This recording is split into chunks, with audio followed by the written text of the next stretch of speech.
Araptı özgöngü, ker жазышып улак тартып көргөнгө. Урматтуу улакчылар жана көкбөрү күйөрмандары, сиздерди 2025 жылдын 11 октябрь күнү Ош облусунун Өзгөн районундагы Кызыл Октябрь айылында Уларбек акебиз атасы Эшмамбет атанын ашын берет жана уулдары Абдуллах, Байхан, Мухаммедтерге элден акбат алуу максатында аламан улакка чакырат.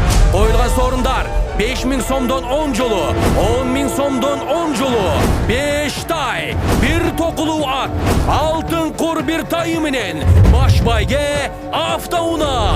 Байланыш телефондор 0553 11 22 92, 0773 31 67 84. Урматтоо менен той ээси Уларбек мырза.